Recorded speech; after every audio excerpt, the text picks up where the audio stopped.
नमस्सर्वेभ्यः। व्योम-संस्कृत-पाठशालायाः लघुसिद्धान्तकौमुदी द्वितीयभागे अस्मिन् सप्तदशे वाग्वर्धिनी वर्गे सर्वेषां स्वागतम्। येनाक्षरसमाम्नायमधिगम्य महेश्वरात् कृत्स्नं व्याकरणं प्रोक्तं तस्मै पाणिनये नमः। वाक्यकारं वररुचिं भाष्यकारं पतञ्जलिं पाणिनिं सूत्रकारं च प्रणतोऽस्मि मुनित्रयं नत्वा सरस्वतीं देवीं शुद्धां गुण्यां करोम्यहं पाणिनीयप्रवेशाय लघुसिद्धान्तकौमुदीम्। अष्टाध्याय्याः आरम्भं कुर्मः। यैः सप्तमाध्यायस्य प्रथमपादः कण्ठस्थीकृतः ते वक्तुमर्हन्ति, हस्तमुन्नयन्तु। नव्या, नमस्ते।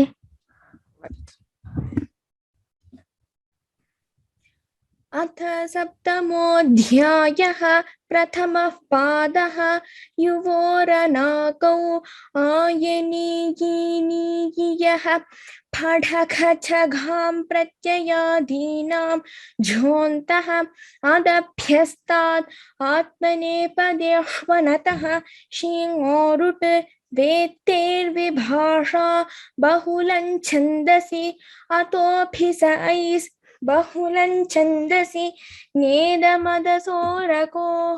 टाङसिङसामिनात्स्याः ज्ञेर्यः सर्वनाम्नस्मै गतिन्योऽस्मात्स्मिनौ पूर्वादिभ्यो नवभ्यो वा यशस्वी औङापः नपुंसकाच्च जश्च सोष्टिः अष्टाभ्य औ षड्भ्यो लुक् स्वमोर्नपुंसकात् अतोम् अदट्टतनादिभ्यः पञ्चभ्यः नेतराच्छन्दसि युष्मदस्मद्भ्याङ्गसोष ज्ञे प्रथमयोरम शसो न भ्यसोभ्यम पञ्चम यात् एकवचनस्य च सामाकम् आत औणलः तुह्योस्तातङ्गाशुष्यन्यतरस्यां विदेश चतुर्वसुः समासे नञ् पूर्वे क्त्वोल्यप् क्त्वापि छन्दसि सुपां सुलुक् पूर्वसवर्णाच्छेयाडाड्याया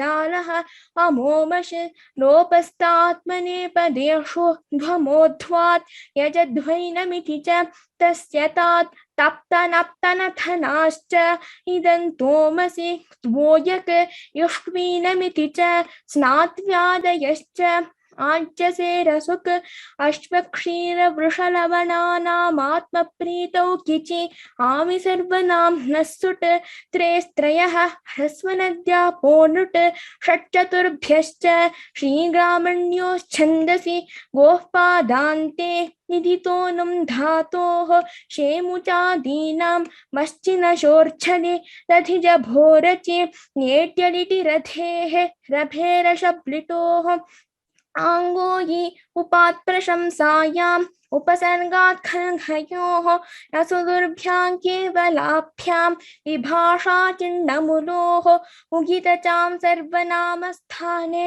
धातोः युजेर समासे नपुंसकस्य छलचः इकोचि विभक्तौ तृतीयादिषु भाषितपुंस्कं पुंवद्गालवस्य अस्थिदधिसख्यक्ष्णामनमुदात्तः छन्दस्यपि दृश्यते ईचद्विवचने नाभ्यस्ताच्छतुः वानपुंसकस्य आच्छीनद्योर्नुम् शप्शनो नित्यं सावनुढः दृक्स्ववस्वतवसान् छन्दसि दिव औत् पतिमथृभुक्षामात् इतोत सर्वनामस्थाने थोन्थः भस्यटेर्लोपः पुंसो सुङ गोतोणित् नलुत्तमो वा सख्युरसम्बुद्धौ अनंसौ ऋदुशनस्फुरदं सोनेहसाञ्च त्रिज्वत्क्रोष्टुः स्त्रियाञ्च चतुर्डहोरामुदात्तः हंसम्बुद्धौ ऋतयिद्धातोः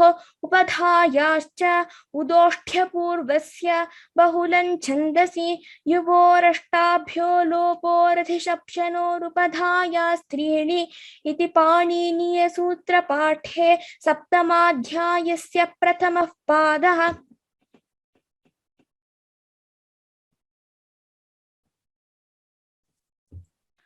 सम्यक्। अत्र पुनः वदतु शप्ष्यनोर्नित्यं शप्ष्यनोर्नित्यं सावनुडः सावनडुहः सावनडुहः अनडुः शब्दः सावनुडः सावनडुहः सावनडुहः तदेकं परिष्करोतु। सम्यक्, बहु उत्तमम्। धन्यवादः। सुगन्ध श्रीधर। नमस्ते भगिनी, प्रथमसूत्रतः वा? वदतु। अथ पाणिनीयसूत्रपाठे सप्तमाध्याये प्रथमः पादः युवोरनाकौ आयने ईनीयः फठकछगां प्रत्ययादीनां झोन्तः अदभ्यस्तात् आत्मनेपदेष्वनतः शीङोरुट् वेत्तेर्विभाषा बहुलं छन्दसि अतोभिस ऐस् बहुलं छन्दसि नेदमदसोरकोः टाङसिङसाम् इनात्स्याः नेर्यः सर्वनाम्नस्मै न सिंह्योः स्मात्स्मिनौ पूर्वादिभ्यो नवभ्यो वा जसषि औङ आपः अष्टाभ्य औष् नपुंसकाच्च औङ आपः नपुंसकाच्च जशशो होषिः अष्टाभ्य औष् षड्भ्यो लुक् स्वमोर्नपुंसकात् अतोम् अद्डतरादिभ्यो पञ्चभ्यः नेतरा पुनः क्षम्यताम् पुनः वदतु। अद्डतरादिभ्यो पञ्चभ्यः अड्डतरादिभ्यः पञ्चभ्यः अद्डतरादिभ्यः पञ्चभ्यः नेतराच्छन्दसि युष्मदस्मद्भ्यां न सोष ने प्रथमयोरं शसो न भ्यसोभ्यं पञ्चम या अत् एकवचनस्य च साम आकम् आत औ णलः तुह्योस्तातङ्गाशिष्यन्यतरस्यां विदेशतुर्वसुः समासेनै पूर्वे क्त्वोर्यप् क्त्वापि छन्दसि सुपां सुलुक् पूर्वसवर्णाच्छेयाडाढ्याया जालः अमोमश् लोपस्त आत्मनेपदेषु ध्वमोध्वात् यजध्वैनमिति च तस्य तात तप्तनप्तनथनाश्च इदन्तोमसि क्त्वोयक्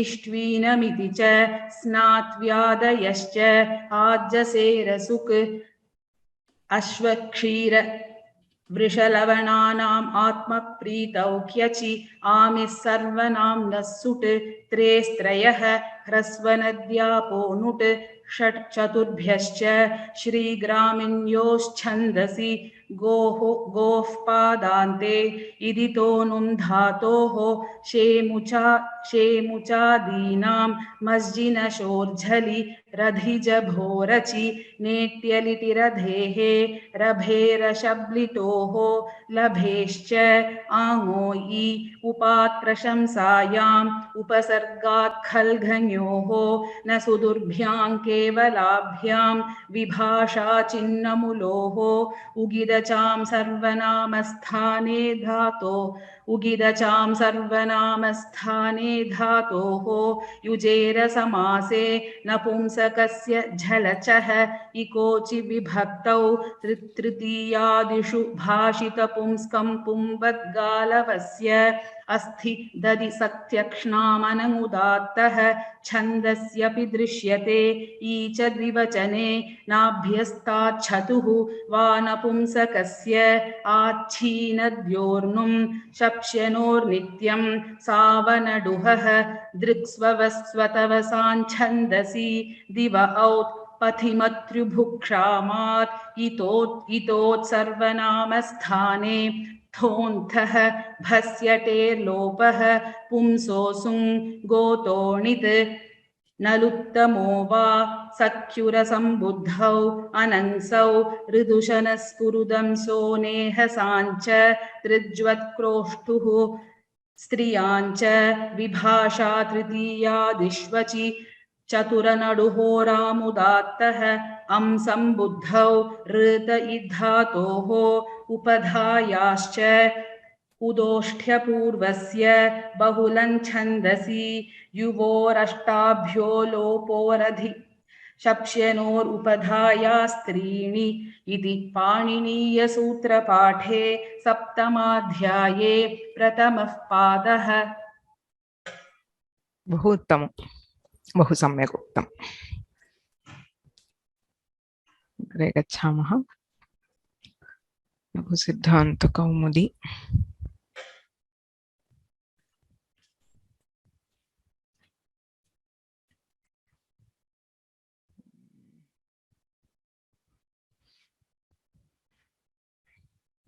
विद्या भगिनी। नमस्ते भगिनी। अस्थिदति सक्त्यक्ष्णामनमुदात्तः येषाम् अनं स्यात् तादौ अचि अल्लोपो नः अङ्गावयवः असर्वनामस्थान यजादिस्वादिपरः यः अन् तस्य अकारस्य लोपः दध्ना दध्ने दध्नः दध्नः दध्नोः दध्नोः विभाषा निश्योः अंगावयवः असर्वनामस्थान यजादिस्वादिपरः यः अन् तस्य अकारस्य लोपः वा स्याङ् अत् निश्योः परयोः दध्नि दधनि शेषं तत्र लोपः वा स्यात् इत्येव दोषः अस्ति, टैपिङ्ग् एरर्। अस्तु भगिनि। दध्नि दधनि शेषं वारिवत् एवम् अस्ति सक्त्य अक्षिः अक्षि सुधि सुधिनी सुधीनि हे सुधे हे सुधि तृतीयादिषु भाषितपुंस्कं पुंवद्गालवस्य प्रवृत्तिनिमित्तैक्ये भाषितपुंसकम् इगन्तं क्लीबं पुंवद्वा तादावचि सुधिया सुधिनेत्यादि मधु मधुनी मधूनि हे मधो हे मधु सुलु सुलुनी सुलूनि सुलूनि इत्यादि सुलुनी सुलना इत्यादि सुलना इत्यादि धातृ धात्रिणी धातॄणि धातॄणि हे धातः हे धातृ धातॄणाम् एवं ज्ञात्रादयः एच इघ्रस्वादेशे आदिश्यमानेषु ह्रस्वेषु एच इगेव स्यात् प्रद्युनि प्रद्योनि प्रद्युना इत्यादि प्ररीणि प्ररिणा एकतेश विकृतमनन्यवत् परिभाषा पराभ्यां प्ररीणां सुनु सुनुनि सुनूनि सुनुना इत्यादि। सम्यक्। So we will do a very quick recap of what was taught. I'm very sorry that there has been a 2-week break. I could not take class last week. So we have completed the Ajanta Napumsakalinga Prakarana. Right. So this chapter has only 8 lessons because it's very short. So we will do a very quick recap. So in the previous week, we had seen Adanta Shabdas, starting with the Jnana Shabda, and then the Sarvanama Shabdas, etc. Then we had also seen Vari Shabda, which is the standard Ikaranta Napumsakalinga Shabda. So in this section, we see one special word, which is Dadhi Shabda. So Dadhi Shabda initially is like Vari. Right, so first 2 vibhaktis there is no change. So dadhi, dadhini, dadhini. So there is numagama, there is upadha, dirgha, etc. So the special feature about dadhi is starting from tritiya. Asthi dadhi sakthi akshnam anang udattah ityanena anang adeshah bhavati. So dadhi becomes dadhan starting from tritiya in ajadi vibhaktis. So once you have dadhan a, now this is a bhasamya. Bhasamya is definitely there because it is an ajadi pratyaya and starting from shas. So asarvanamasthana yajadi swadi paraha, which means bhasamyakaha ityartha. So since the anga has bhasamya, the akara of an in dadhan gets deleted by alloponaha. So both of these are not related to each other, but once you have anang, you will also naturally get allopa, because of which we have forms dadhna, dadhne, dadhnaha, dadhnoho, dadhnam. In saptami, we have allopa optionally because of the sutra vibhasha nishyoho. So instead of alloponaha, by vibhasha nishyoho, we optionally delete the akara. So dadhni, when akara is not deleted, we have dadhani. Similarly, we have asthi, sakthi and akshi. This pattern is only for these four words, asthi, dadhi, sakthi and akshi. So after that, we get into the most important aspect for napumsakalinga prakriya, which is the pumvad bhava. Tritiyadishu bhashita pumskam pumvat galavasya. Okay. So the pumvad bhava is something which operates for many napumsakalinga shabdas if they happen to be bhashita pumska. We saw in detail what bhashita pumska means. To put it very briefly, the same word in the same meaning if it is used in both pullinga and napumsakalinga. So in napumsakalinga, we call it as bhashita pumska. Right? So having the same meaning is very important. So as we saw mitram and mitraha, it will not qualify because it's a different nimitta. Pravritti nimitta. Pravritti nimitta is the attribute of that word, that padartha which gives rise to that word. It's a technical term, but for us, we have to assume that it is the same meaning that is being given. That is the first condition. The second condition is the word, is it the same or not? Right? So this is something which a lot of people asked, because in pullinga it is sudhi, in napumsakalinga it is sudhi, because we apply hasvo napumsake pratipadikasya. Does it still hold? The answer is yes. Right? So the such minor modification in the shabda by the paribhasha ekadesha vikritam ananyavat. We saw this first in nirjara. Right? So we said jarayaha jaras bhavati. Jara is replaced by jaras, but in nirjara, we don't have jara. We have jara. Is it still considered jara? Yes. Why? Ekadesha vikritam. Ekadesha is partial. So a partial modification of a shabda does not change the whole identity of the shabda. When you are saying sudhyayati iti sudhi, we are deriving the word by adding the pratyaya to the dhyai dhatu. It is the same pravritti nimitta. If it happens to be napumsakalinga, there is one additional modification which is hrasva, but that doesn't actually change the identity of the word. So we still consider this. So if it is a bhashita pumska shabda, what happens? Tritiyadishu. Starting from tritiya in ajadi pratyayas, it takes an optional form like pullinga. Pumvad bhava. Remember, it is an atidesha. So we cannot say what exactly is the karya which happens. Depending on the word, whatever happens in pullinga will happen in napumsakalinga. Right? So sudhi is a ikara belonging to a dhatu. Right? So that is why here in pullinga we had achishnu dhatu bhruvam ivor iyangumangam.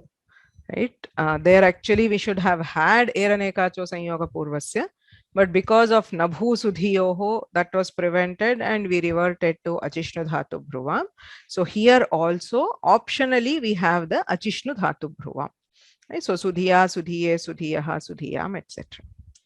So if it is a different word, like for example, pradhi, if we take, right? So in Pullinga, we had pradhya, pradhye, pradhyaha. So even in Napumsakalinga, that is the same thing that will happen. Please understand, it is important. Don't assume that because it is Sudhiya, you have to make it as pradhiya. What happened in Pullinga will also apply here, because this sutra is just saying pumvat. You just have to copy whatever happened in Pullinga. So the other case where there is no Pumvat Bhava is optional because it says Galavasya. In the other case, it will have forms like Vari Shabda, right? Which is Ikochi Vibhaktau applies, because these are all Ajadi Vibhaktis. We will just have Ikochi Vibhaktau, and in Am we will have the Nudagama by Hrasvanadhyapo Nut. So first Vibhakti, that is Prathama and Dvitiya, is similar to Vari always. This from Tritiya, you just have to make one decision. Will there be Pumvad Bhava or not? If it is a Nitya Napumsakalinga Shabda, there is no Pumvad Bhava. If it is a Bhashita Pumska, there is Pumvad Bhava. So this holds good also to Ukarantas like Madhu Shabda. There is no change between Madhu and Vari. It is completely the same. So Swamor Napumsakat, it is Su Amohu Luk Bhavati. In Sambuddhi, we have Hrasvasya Guna optionally, and then there is He Madho and He Madhu. Then we have Ikochi Vibhaktau in all Ajadi Vibhaktis, Numagama. In Sarvanamasthana, we also have the Upadha Dirgha by Jashaso by Sarvanamasthane cha Asambuddhau. Madhu A, Angonastriyam, and Hrasvanadhyapo Nut. These two are the cases where Numagama will not apply. All other cases we have Numagama. This is common to all Nitya Napumsakalinga Shabdas. So Ambu, Ashru, Vastu, anything which is not Bhashita Pumska will be like Madhu in Napumsakalinga. Whereas if it is Bhashita Pumska, again the same thing. First two will be the same and an optional Pumvad Bhava starting from Tritiya. Right? So please don't try to remember these individually. It is just one rule, right? So there is actually Napumsakalinga has only one major pattern, which is that of the Vari Shabda.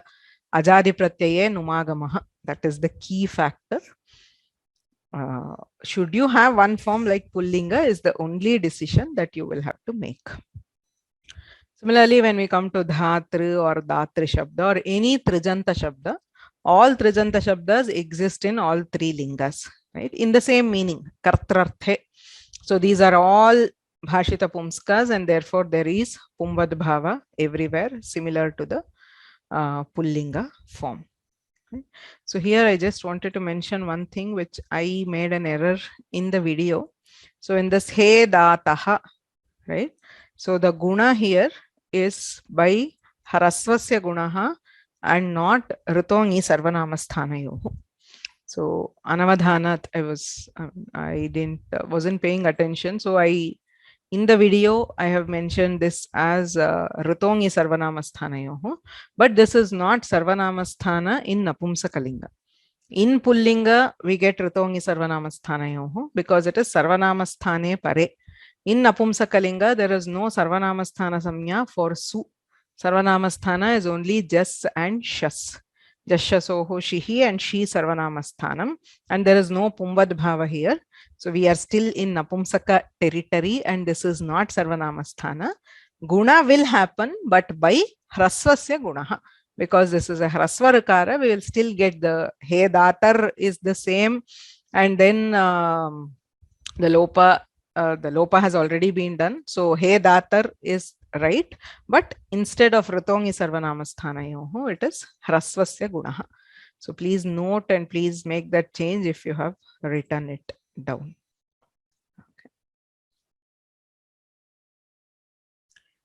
Okay. So then we move into Ejanta Shabdas. So again in Napumsakalinga there are actually no Ejanta Shabdas because any Ejanta Shabda we have to do hrasvo napumsake pratipadikasya, and in that context we have the paribhasha which says echa ig hrasvadeshe. So H letters will get ik letters when you have to convert them into hrasva. So A or I will become E and O or O will become U. So that is the major thing. Once you have ikaranta or ukaranta, it will go as per the pattern of vari or madhu. So the only significant point here is whether we have pumbad bhava. So there is a difference of opinion among Vaiyakaranas whether we can do pumbad bhava for originally ejanta shabdas. Right? So there is one group which says on the tritiyadisho bhashita pumskam pumbad galavasya applies to iganta shabdas. So if it is iganta in both pullinga and napumsakalinga, then only there is pumbad bhava. Siddhanta Kaumudi takes that stand, and therefore there is actually no pumbad bhava according to Siddhanta Kaumudi if you are getting that pratipadika from an ejanta shabda. There is another set who say that in napumsaka, if it is iganta, then it will get pumbad bhava and therefore you will have the other form. Practically, these forms are not very, very rare. So you have the dual opinion among Vaiyakaranas. Okay. So it is the same with dyo becoming dyu is like madhu.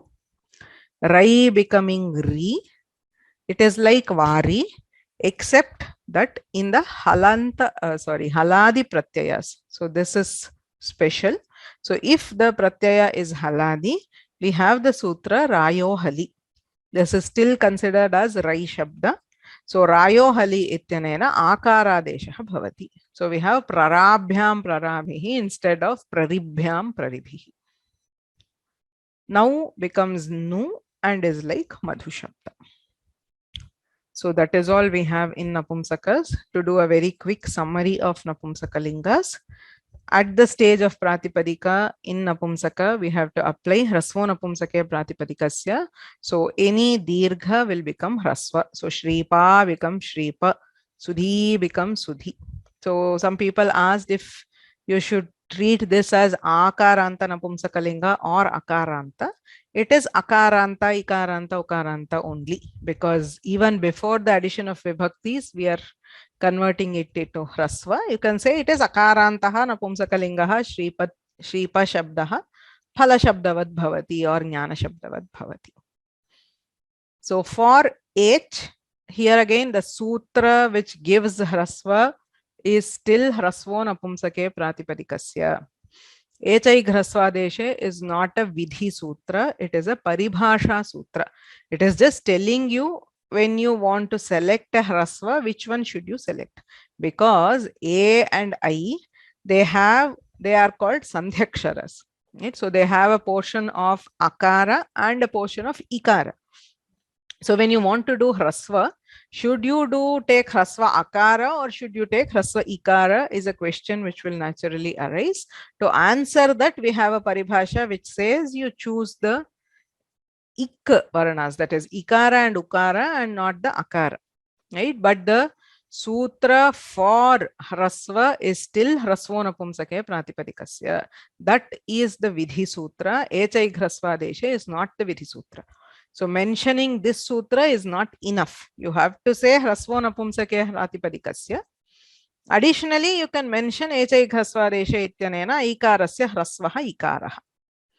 So prarai becomes prari, pradyo becomes pradyu, sunau becomes sunu. So once you do this, in napumsakalinga, there are actually only 4 buckets.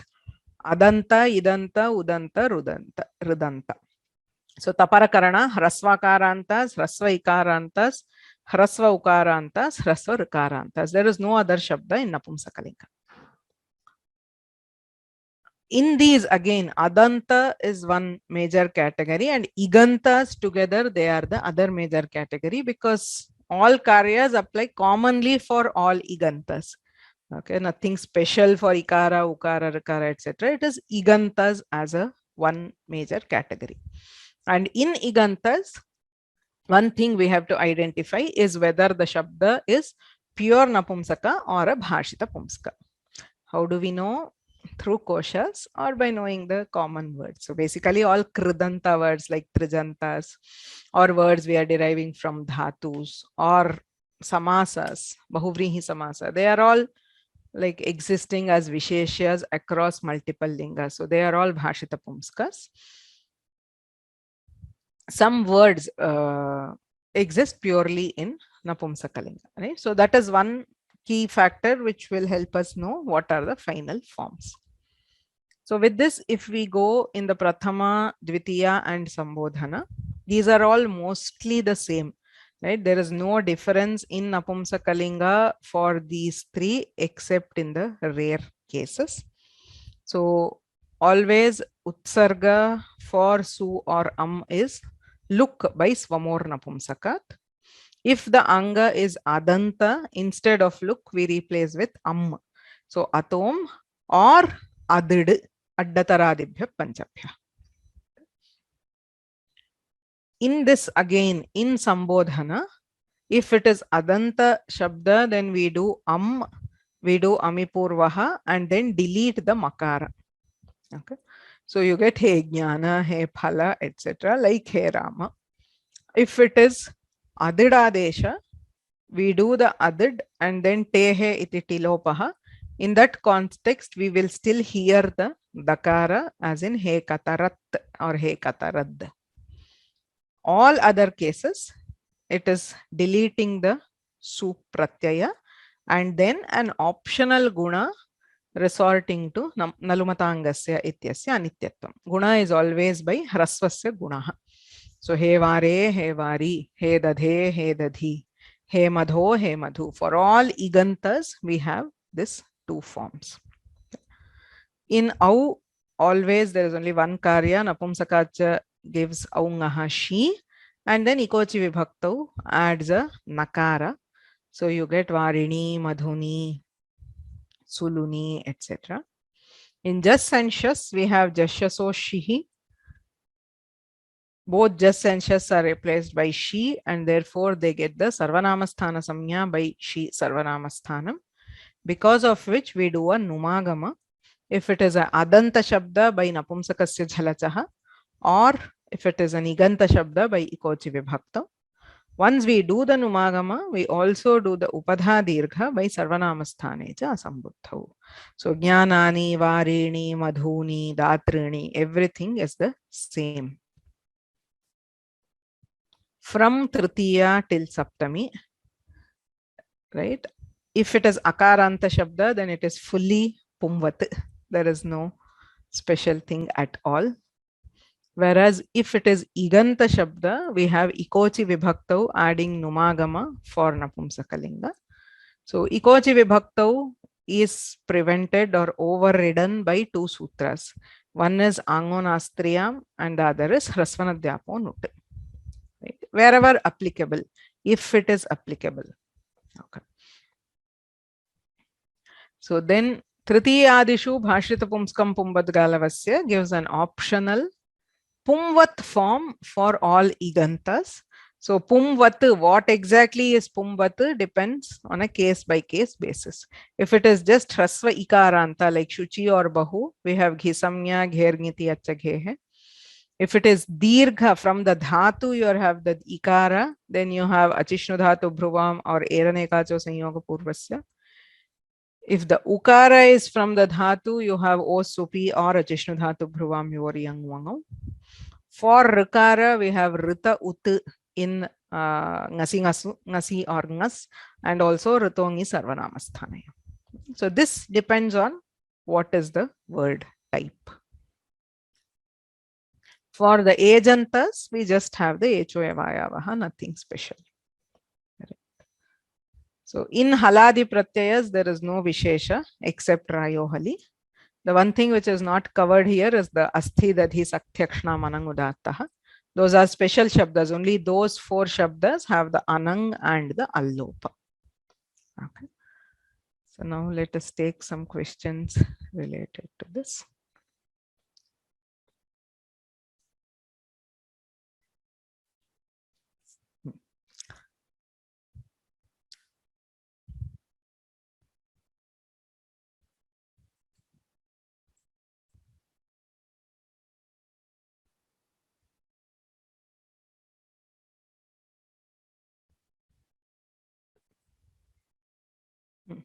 So vriddhi autva trijvadbhava gunebhyah num purva vipratishedhena ityasya anyani udaharanani. I'm sure what is meant by anyani. We saw examples for all four. So vriddhi we saw if there is a sakhi shabda which is coming into napumsakalinga, you have to do a samasa. Sakhi by itself is not in napumsakalinga, but if you do a samasa and you have I think ati sakhi or something where sakyura sambuddhau can apply to give nidvad bhava and therefore achoiniti iti vriddhi. So in ati sakhi and au aungaha she, you have ati sakhi e. If the question is should I do ekochi vibhaktau or should I do vriddhi by achoiniti, the answer is numagama. So we have ati sakhini. It will be like varini, there is no change. Ikochi vibhaktam will override the vriddhi. For autva, we saw in vari itself, in saptami ekavachana, achaghehe. Ikaranta has ghisamya. Because it has ghisamya, can I do achaghehe? If the question, it is no, because numagama will override autva. Then trijvad bhava is in the case of kroshtu shabda, which is coming to napumsakalinga. Again, you have to do a samasa. Priyaha kroshta yasya saha or yasya tat. You have to do a samasa if you have the priya kroshtu shabda in napumsakalinga. Again, should we do trijvad bhava? Say in just and shas, because it is sarvanamasthana, should I do trijvad bhava? It says no, because it is numagama overrides trijvad bhava. Guna is ratongi sarvanamasthanayoho in say datru and e. Should I do ikochi vibhaktau or should I do ratongi sarvanamasthanayoho? We take numagama because of the purva vipratishetha. Right? So direct those shabdas were not taken in Laghu Kaumudi, but it's very evident. Like basically numagama overrides everything else. Dadhna. Do we apply Asthidadhi Sutra first because if it is specific?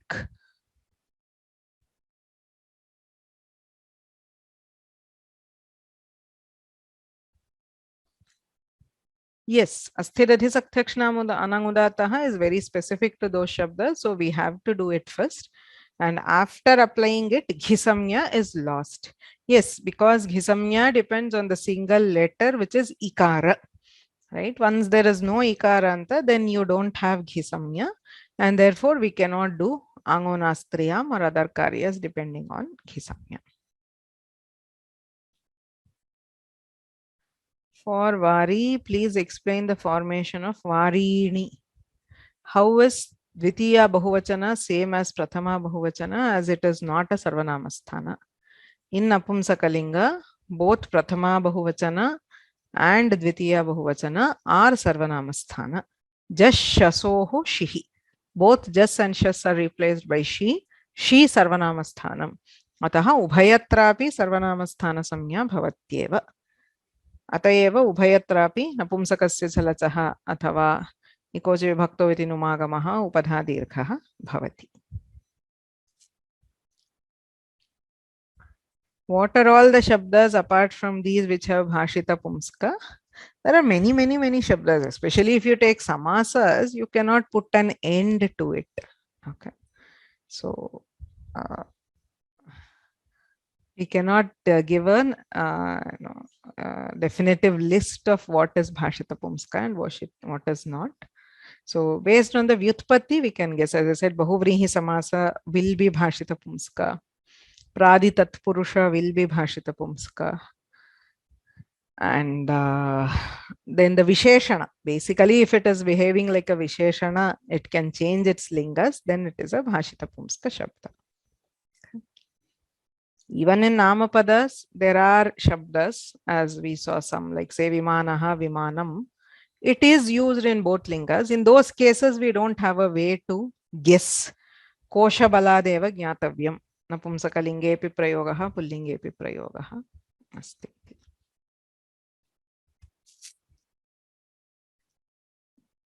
Okay. So there's an interesting question. So I have a question about the two alternate forms of pradyu, prari, etc. Do both the forms exist in the language?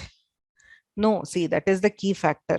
If there is definitive usage in the language, we always go by prayoga sharanaha vayyakaranaha. See, we have to understand this in Vyakarana. Though Vyakarana is based purely on prayoga, for example, if I say Vari Shabda, I will not go and check if when I'm deriving Shabda Rupas, are all 21 Shabda Rupas of Vari Shabda used in the language? I don't know. I mean, will Vari Bhyam be used somewhere? We don't know, right? So when we are approaching grammar theoretically, we don't know if all those forms have attested usage in the language. Right? There are two things here. One is कालवशात् बहवः ग्रन्थाः नष्टाः अतः पूर्वं प्रयोगः आसीद् वा इत्यपि न ज्ञायते. इदानीं तु बहूनां प्रयोगः न उपलभ्येत. किन्तु येषां प्रयोगः उपलभ्यते तेषामेव निष्पत्तिः क्रियते इति नास्ति. We cannot say that we are deriving only those forms. As a pattern, we derive like 7/3 for all subantas. We derive like say 10 lakaras, 9 forms in each for all dhatus. So do we have attested forms of all those shabdas in the language? May not be. So it is in those cases that we have this matabheda. Yadi prayogaha asti, tarhi tadanugunameva vaktavyam bhavati, tatra asmakam choice na bhavati, matabhedasyapi avakashah nasti. Yadi prayogaha asti, tarhi ubhayam bhavati. Yatra evam विरलेषु शब्देषु प्रयोगः न दृश्यते तत्र वैयाकरणाः चिन्तनं कुर्वन्ति शास्त्रदृष्ट्या लक्षणदृष्ट्या किं युक्तं. So we are seeing from the perspective of sutra what will it be. So it is like predictive. Even though the growth of grammar, the creation of Samskrita Vyakarana is explaining what exists. Over a point, when we are studying Vyakarana as a Shastra, we try to determine, going by the sutras, where do we end up. So, tadrisheshu evam matabhedaha bhavitum arhanti.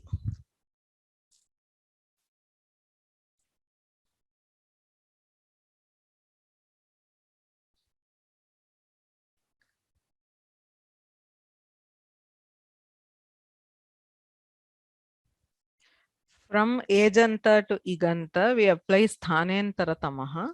We could have also applied Yatha Sankhya Manudeshaha Samanam ityasti kila. Tatra yatra sama sambandhi vidhi atra. E o I au evam I url iti yadi ashayaha tatra aikarasya rikarasya cha na kathanchit sambandhah asti kila. Yatra antaratamyam asti. Sthanatah yatra aneka vidham antaryam tatra sthanatah antaryam baliyah iti paribhasha asti.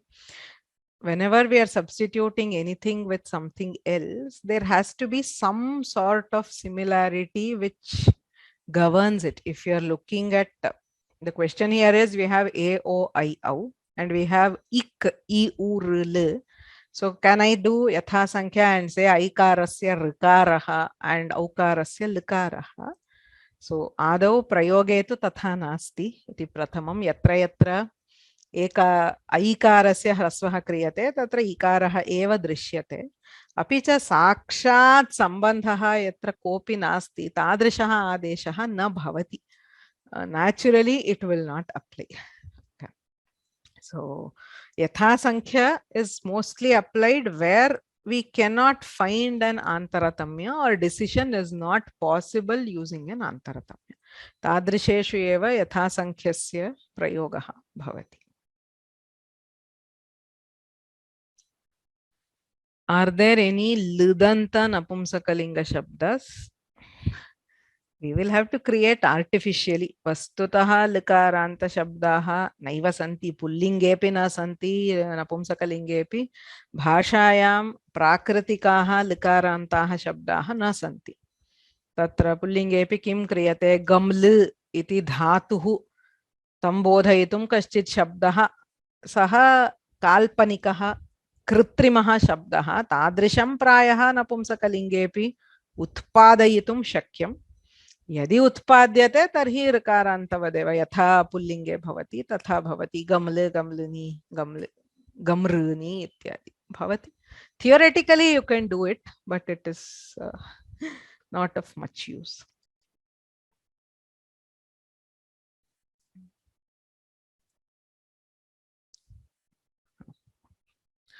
प्रक्रियायाः कथनशैलीं कृपया सूचयतु यत्र दीर्घं प्रातिपदिकं ह्रस्वं भवति। अत्र कतरद् प्रातिपदिकं सम्यक् कतरत् शब्दस्य उपयोगः सम्यक् कृतः। कतरत् प्रातिपदिकं सुलु उत सुलु। तत्र किं वक्तव्यं? सुलु इति उकारान्तस्य नपुंसकस्य प्रातिपदिकस्य ह्रस्वे कृते सुलु इति उकारान्त प्रातिपदिकस्य प्रातिपदिकं प्रातिपदिकसंज्ञा तु पूर्वमपि अस्ति यतोहि प्रातिपदिकसंज्ञाम् आश्रित्यैव ह्रस्वः क्रियते। ह्रस्वे कृते अस्यापि प्रातिपदिकसंज्ञा अस्त्येव, अतः तथा क्लेशः नास्ति। किन्तु विभक्तिप्रत्यययोजनात् पूर्वमेव ह्रस्वं कृत्वा सुलु इति उकारान्तात् प्रातिपदिकात् प्रथमैकवचनविवक्षायां सुप्रत्यये कृते इत्येवं क्रमेण वक्तुं शक्यते।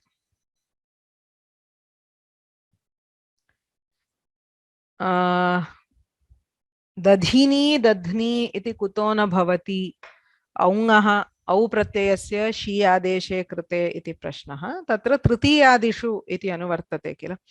तृतीयादिषु भाषितपुंस्कं पुंवद्गालवस्य ततः अस्थिदधि सक्त्यक्षणाम् अनङ्गुदात्तः इत्येव सूत्रक्रमः। तृतीयादिषु अजादिषु इत्येव अनुवृत्तिः। तत्र औ प्रत्यये तन्नास्ति, अतः न भवति।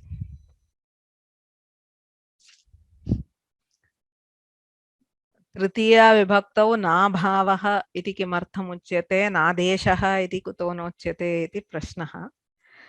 तत्र विशेषः कोऽपि नास्ति।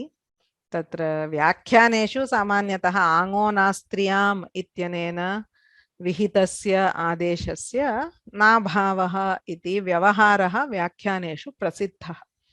तत्र बहुत्र अस्ति तादृशम्। इदानीम् अग्रे हलन्तप्रकरणे पश्यामः भष् भावः इत्युच्यते। यथा इदानीं जश् अस्ति चेत् केषाञ्चित् शब्दानां प्रसिद्धिः तथा। सामान्यतः जश् आदेशः इति न वदामः। जष्ट्वं भवति, चर्त्वं भवति इति केषुचित् त्व प्रत्ययस्य योजनं क्रियते, केषुचित् आदेशः इत्युच्यते, अनङादेशः इत्यादिषु, केषुचित् नाभावः इति। तत्र किं यथा वयं शास्त्रं व्याख्यानानि पठामः तत्र यथा उपयुक्तमस्ति तथैव अस्माभिः उपयुज्यते इत्येव। तत्र नादेशः इति कथने दोषः अस्ति वा इति चेत् नास्ति, किन्तु किं प्रेसिडेन्स् इति यदस्ति तत्तु नाभावः इत्येव सामान्यतः व्यवहारः अस्ति।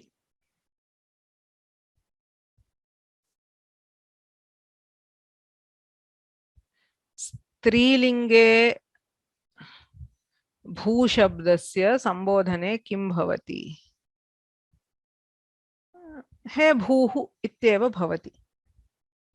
तत्र भेदः अस्ति वा इति प्रश्नः नास्ति। तत्र नेयङ् उमङ् स्थानावस्त्री इत्यनेन उवङ् स्थानम् अस्ति किल। भूशब्दस्य नित्यस्त्रीलिङ्गत्वात् तत्र भूशब्दस्य धातुजन्यत्वात् तत्र अचिष्णुधातुभ्रुवां युवोर्यङ् उवङौ इत्यनेन उवङादेशः भवति। भूः भुवौ भुवः इति।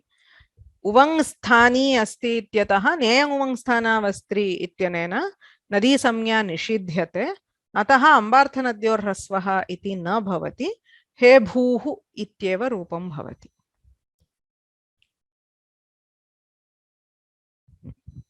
धातृ आ इत्यत्र इकोचि विभक्तौ इति भवति वा आङो नास्त्र्याम् इति भवति वा इति प्रश्नः। अत्र आङो नास्त्र्याम् इत्यस्य प्रसक्तिः नास्ति। किमर्थं? घिसंज्ञकस्य एव आङो नास्त्र्याम् इति भवति। घिसंज्ञा कस्य भवति? इकारान्तानाम् उकारान्तानां भवति। ऋकारान्तानां विषये आङो नास्त्र्याम् इत्यस्य प्रसक्तिः नास्ति। अतः तत्र इकोचि विभक्तौ इत्यनेनैव नुमागमः करणीयः।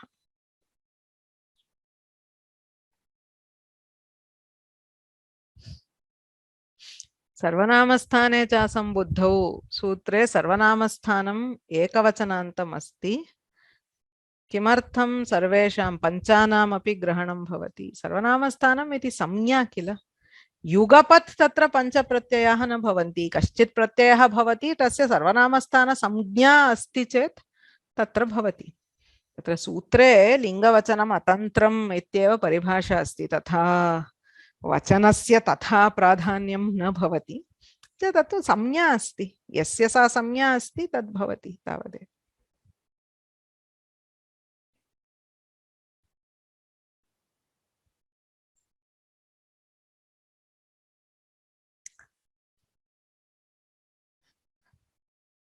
When Bhashita Pumska applies to Napumsakalinga Shabda, then when we use a Pullinga Shabda, how do we know whether it is Pullinga or Napumsakalinga? For example, if Datra iti asti, tarhi kutrachit prayujyate, tarhi tat Pullingam va Napumsakalingam va iti prashnaha. Prasanga baladeva jnatavyam bhavati. Samanyatah prayoge Napumsakalinga Shabdanam bahudha तत्र नुमागम सहिततया प्रयोगः क्रियते, यतोहि तत् नुमागमः एव नपुंसकलिङ्गम् इति बोधयति। किन्तु प्रयोगः तु कर्तुं शक्यते एव, प्रयोगः अस्ति इत्यतः एव सूत्रं निर्मितम् अस्ति। तत्तु प्रसङ्गवशात् ज्ञातव्यं भवति। दात्रा राज्ञा इत्येतत् सर्वे त्रिजन्ताः विशेषणानि किल, अतः तत्र केन सम्बन्धः अस्ति इति दृष्ट्वा ज्ञातुं शक्यते।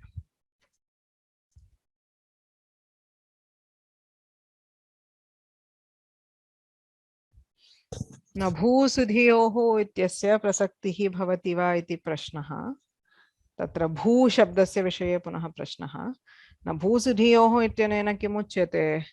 यणादेशः न भवति इत्युच्यते। यणादेशस्य प्राप्तिः कुत्र भवति? ओस्सुपि इत्यनेन अनेकाच् असंयोगपूर्वम् अस्ति चेत् तत्र यणादेशे प्राप्ते न भूसुधियोः इत्यनेन यणादेशः निषिध्यते, न तु उवङ् आदेशः। स्वयंभू शब्दः अस्ति चेत् अथवा स्वभू शब्दः अस्ति चेत् तत्र न भूसुधियोः इत्यनेन यणादेशस्य निषेधः क्रियते, किन्तु उवङ् आदेशस्तु भवत्येव। तत्र नेयङ् उवङ् स्थानमस्ति इत्यत्र उवङ् एव उक्तम्। अतः तत्र न भूसुधियोः इत्यस्य तथा भूशब्दस्य रूपाणां कोऽपि सम्बन्धः नास्ति।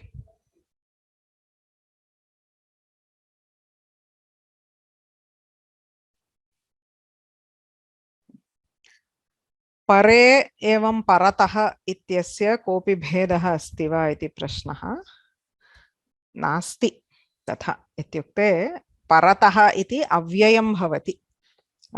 किं क्रियते अस्माभिः, किं वक्तृभिः कदाचित् किं सौलभ्यार्थं, यथा इदानीं पञ्चमी विभक्त्यर्थे तः इत्युपयुज्यते किल, ग्रामतः नगरतः इत्यादि। अत्र तु पञ्चम्यर्थे न सप्तम्यर्थे अपि प्रत्ययः अस्ति। तत्र किं भवति, यदि पर इति साक्षात् उपयुज्यते तर्हि तत्र किं लिङ्गम् इति दृष्ट्वा तत्र प्रयोगः करणीयः भवति। यथा सुप्रत्यये परे इत्युच्यते, किन्तु विभक्तौ इति प्रयुज्यते चेत् तत्र लिङ्गं दृष्ट्वा तत्र स्त्रीलिङ्गेन प्रयोगः करणीयः भवति। पर इत्यस्ति, तस्य स्त्रीलिङ्ग परा इति भवति। तस्य पूर्वपरावर दक्षिणोत्तरपराधराणि व्यवस्थायाम् असंज्ञायाम् इति सर्वनामसंज्ञा भवति, परस्याम् इति भवति। एवं तत्र अथवा एवं लिङ्गम् आश्रित्य तत्र परिवर्तनं करणीयं भवति। पुल्लिङ्ग एव अस्ति चेत् अथवा नपुंसकलिङ्गम् अस्ति चेत् क्लेशः न भवति। साक्षात् परे, सौपरे इत्यादि वक्तुं शक्यते, किन्तु तत्र स्त्रीलिङ्गशब्दः अस्ति चेत् क्लेशः भवति। अतः कदाचित् परतः इत्युपयुज्यते, तत्तु अव्ययमस्ति इत्यतः सर्वदापि सौपरतः, विभक्तौ परतः इत्यादि प्रत्ययेषु परतः इत्यपि वचनं वा लिङ्गं वा आश्रित्य परिवर्तनीयं नास्ति इत्यतः परतः इति उपयुज्यते। अर्थः तु स एव उभयथापि।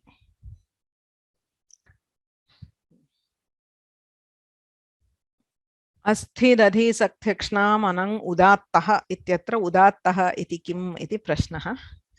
स्वरनिर्णयः तत्र अस्माभिः उदात्त अनुदात्त स्वरितानां विषये प्रथमभागे अधीतं। वैदिकभाषायां तत्र स्वरभेदः भवति। अत्र यः आदेशः अनङ् इति आदेशः दीयते, अन् इति, सः अकारः उदात्तस्वरः इति अर्थः। यथा वयं एवं किं शब्देषु वर्णानां परिवर्तनविषये अध्ययनं कुर्मः, वैदिकव्याकरणं भवति, स्वरप्रक्रिया भवति, तत्र स्वराणां परिवर्तनं. So as and when we do the adeshas, we join the pratyaya, the swaras also keep changing. So swara prakriyayam tesham pramukhyam bhavati, ante kaha swaraha bhavati ityatra. लौकिक प्रक्रियायां तु तस्य अपेक्षा नास्ति इत्यतः अस्माभिः तद्विषये न चिन्त्यते। तेन क्रियमाणः अनङादेशः, तत्र विद्यमानः अकारः उदात्तस्वरः भवति इति अर्थः। अनित्यत्वं वा को भेदः? गतवर्गे अस्माभिः यद् एतद्विषये चर्चा कृता इति चिन्तयामि। वा इत्युक्ते विकल्पः, सर्वदापि तस्य प्रवृत्तिः कदाचित् भवति कदाचित् न भवति। इत्युक्ते यत्र वैकल्पिकं कार्यमस्ति उभयं साधु इत्येव अर्थं। यथा पूर्वादिभ्यो नवभ्यो वा इत्यनेन अस्मात्स्मिन् आदेशयोः विकल्पः दीयते चेत् तत्र सर्वदापि पूर्वस्मात् पूर्वात् पूर्वस्मिन् पूर्वे इति रूपद्वयम् अपि साधु। उभयोः साधुत्वं वा अथवा विकल्पः इत्यनेन उच्यते। अनित्यत्वं तु तथा न, वैकल्पिकं न। अनित्यम् इत्युक्ते इदानीं यत्र यत्र न लुमताङ्गस्य, यत्र यत्र लुमता लोपः क्रियते तत्र सर्वत्रापि इदानीं रूपद्वयं भवति वा इति चेत् न भवति। कति शब्दात् जस् प्रत्ययः तत्र षड्भ्यो लुक् इत्यनेन प्रत्ययस्य लुकि कृते तत्रापि समानं। तत्र जसि च इत्यनेन गुणं कृत्वा कते इति रूपं भवति वा इति चेत् न भवति। न लुमताङ्गस्य इति निषेधः अनित्यः इत्युक्ते क्वचित् प्रयोगम् आश्रित्य सः निषेधः न प्रवर्तते।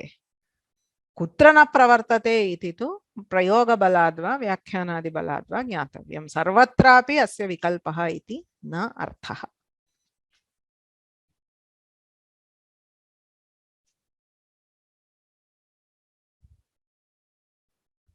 ह्रस्वो नपुंसके प्रातिपदिकस्य इत्यत्र अजन्तस्य इति अर्थः दीयते ग्रन्थे।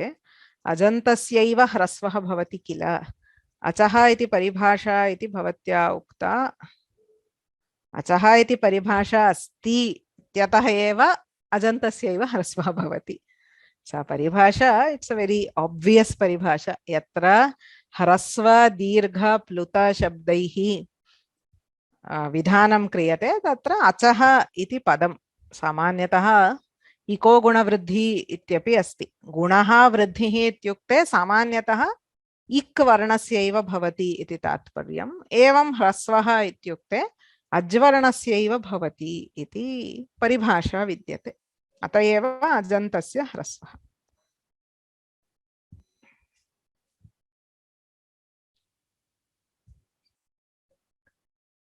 प्रथम चरम इत्यादीनां शब्दानां ज्ञानवद्रूपाणि भवन्ति वा?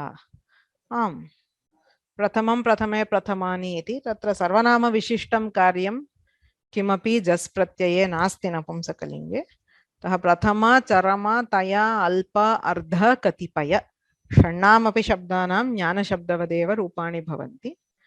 नेमशब्दस्य तु सर्वशब्दवद् रूपं भवति नपुंसकलिङ्गे।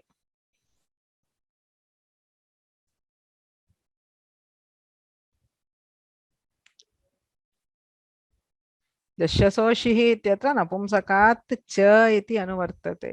च इत्यस्य अनुवृत्तिः तु नापेक्ष्यते, नपुंसकाद् इति अनुवर्तते। नपुंसकात् परयोः जश्यसोः शिः भवति इति। तत्र चकारस्य अपेक्षा तत्र नास्ति, अनुवृत्त्यपेक्षा विशेष।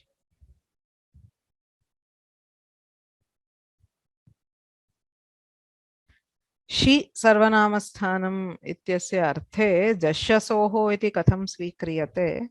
शि इति तु अत्रैव अस्ति, अन्यत्र क्वापि शि इत्यस्य विधानं नास्ति। जश्यसोषिः इति विहितः एव शि, क्वापि अन्यत्र व्याकरणे शि इति नास्ति, अतः तस्यैव स्वीकारः भवति।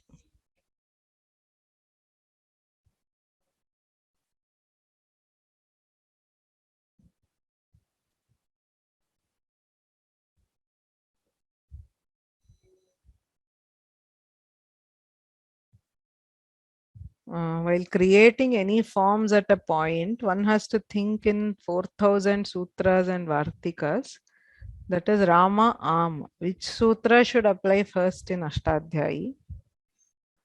What other sutras? See, at any point, even though there are 4000 sutras, at any particular point, there can be a maximum of 2 or 3 sutras applying. You won't have more than that choice among that. I mean, सर्वेषामपि सूत्राणां निमित्तानि तत्र भवेयुः किल, अतः तत्र तदनुगुणं चिन्तनीयं भवति। तत्र सन्धिकार्यं तु अस्ति, किन्तु यदा तत्र सुबन्तप्रक्रिया अथवा तिङन्तप्रक्रिया क्रियते तत्र सन्धिकार्यात् पूर्वम् अङ्गकार्यं किमपि अस्ति चेत् तत् करणीयम् इति तु सामान्यनियमः। अतः तदनुगुणं चिन्तयामः चेत् तत्र सामान्य किं स्टेप्स तु ज्ञायते। आदौ आदेशः अस्ति चेत् प्रत्ययस्य आदेशः अथवा प्रकृतिविशिष्टः आदेशः अस्ति चेत् तद् भवति, ततः अङ्गकार्यं भवति, ततः वर्णकार्यं भवति इति सामान्यज्ञानं। तस्मिन् स्थले किं कः प्रसङ्गः इति दृष्ट्वा सामान्यः तु the maximum what to say, the conflict resolution we will have to do is between 2 or 3 sutras, usually not more than that. अस्तु, एतावता प्रश्नानाम् उत्तराणि दत्तानि इति मन्ये। अग्रे गच्छामः। अन्ये प्रश्नाः सन्ति चेत् अग्रे वक्ष्यामि। वाग्वर्धिनी विषये सूत्रद्वयम् अस्ति। तृतीयादिषु भाषितपुंस्कं पुंवद्गालवस्य, ये वक्तुम् इच्छन्ति।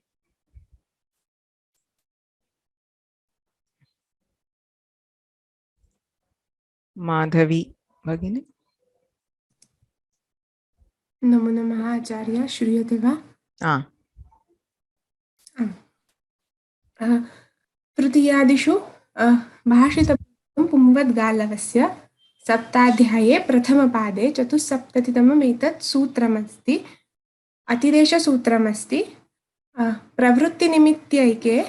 निमित्तैक्ये भाषितपुंस्कम् इगन्तं क्लीबं पुंवद्वा तादौ अचि, एषः सूत्रार्थः। पुंवद्भावस्य अतिदेशः सूत्रेण विकल्पेन प्रतिपादितमस्ति। ये पूर्वे वैयाकरणाः तेषां मतं पाणिनिना उद्धृतमस्ति। गालवः पूर्ववैयाकरणः आसीत्।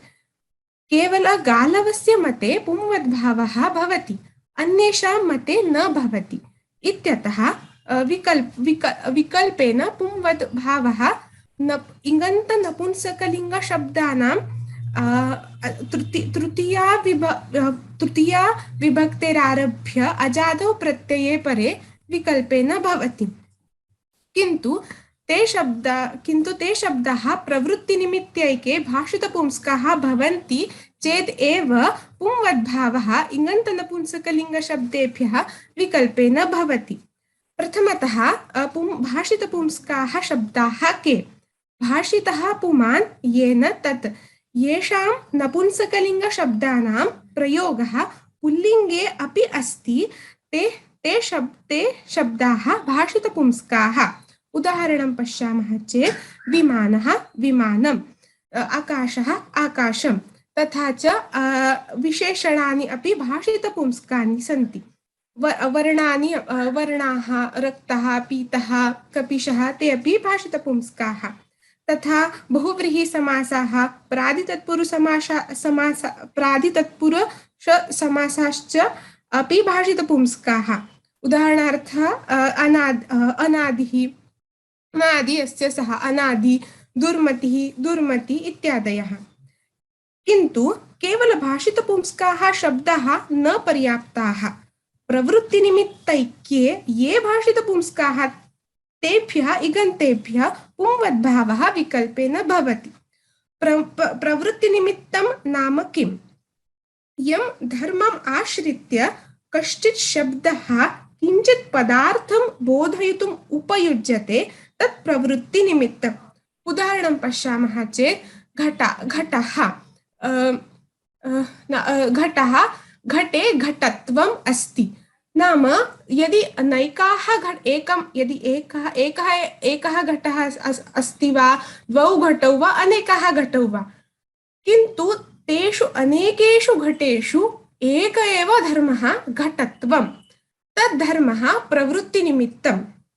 अन्य उदाहरणं पाचकः। पाचकः महानसे नैकाः पाचकाः सन्ति चेदपि तेषु पाचकेषु पाककर्तृत्वम् अस्ति। अतः पाचकत्वम् एकमेव धर्मः। अत्र तं धर्मम् आश्रित्य शब्दः अस्ति यत् पाचकः। तत् शब्देन पाचकाः अपि बोध्यन्ते तथा च पाचकत्वम् अपि तस्यापि बोधनं भवति। अतः तत् प्रवृत्तिनिमित्तम् अस्ति। अत्र एका कारिका अस्ति। यन्निमित्तम् उपादाय पुंसि शब्दः प्रवर्तते क्लीबवृत्तौ तदेव स्यात् उक्तपुंस्कं तदुच्यते। उदाहरणं पश्यामः विमानः विमानं। शब्द प्रातिपदिकं तु एकमेव। तस्य नपुंसकलिङ्गे तथा च पुल्लिङ्गे प्रयोगः भवति। तस्य अर्थस्य प्रत्यक्षमपि एकमेव। एकः एव विषयः, एकः एव विमानः, एकः एव विषयः अस्ति। किन्तु मित्रः मित्रम् एकम् अस्य प्रातिपदिकम् एकमेव अस्ति। किन्तु मित्रः पुल्लिङ्गे प्रयोगः भवति चेत् सूर्यस्य प्रत्यक्षं भवति। नाम सूर्यः एतदर्थः अवगम्यते। किन्तु नपुंसकलिङ्गे प्रयोगं भवति चेत् मित्रं नाम सखा एतत् अर्थः अवगम्यते। अतः तत् प्रवृत्तिनिमित्तम् ऐक्यम् अत्र नास्ति। अतः पदार्थः नाम पदार्थाः भिन्नौ पदार्थौ अत्र वर्तन्ते।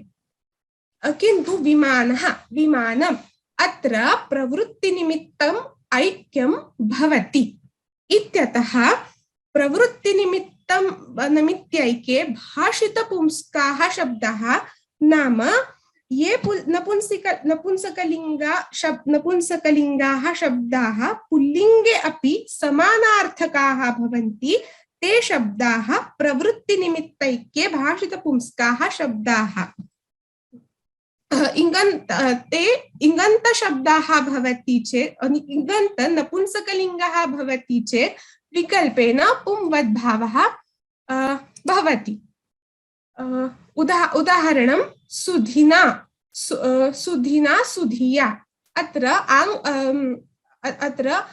आङ्गोना स्त्रिया मिटनेन न भावः तथा च अचिष्णुधातु ब्रुवां यङ्वङ्गौ इत्यनेन इयङ्गादेशः भवति। तृतीयादिषु अजादौ प्रत्यये परे। एतदेव भगिनी, धन्यवादः। सम्यक्। तत्र सम्यक् उक्तं, बहु सम्यक् प्रतिपादितं। पदविभागः अस्ति, तत्र सूत्रस्य कः अर्थः, तत्र भाषितपुंस्कं नाम किम् इत्येव विवरणम् अत्र मुख्यतया अपेक्ष्यते। सम्यक् कृतं। तत्र समाने प्रवृत्तिनिमित्ते नपुंसकलिङ्गे पुल्लिङ्गे च येषां प्रयोगः ते भाषितपुंस्काः भवन्ति। तादृशानां पुंवद्भावः भवति तत्र उदाहरणमस्ति सुधिया सुधिना अथवा सुधिये सुधिने इत्यादि। नपुंसकलिङ्गे चेत् इकोचि विभक्तौ इति नुमागमः सुधिने इति भवति। यदा तु पुंवद्भावः भवति तत्र सुधीये इत्येव स्थिते तत्र अचिष्णुधातुभ्रुवां विवोर्यङ् वङौ इत्यनेन यङ् आदेशः भवति।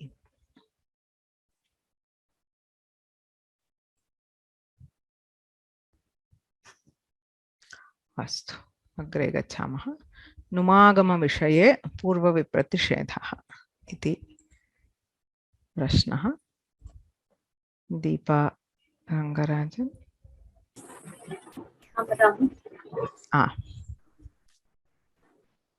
नुमागमविषये पूर्वविप्रतिषेधः।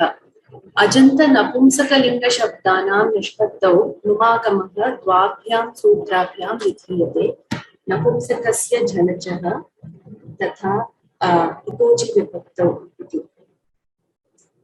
पूर्वसूत्रं झलन्त अदन्त अङ्गेभ्यः सर्वनामस्थाने परे नुमागमं विदधाति। इगन्तेभ्यः तु अजादि विभक्तौ परे इकोचि विभक्तौ इत्यनेन नुमागमः भवति।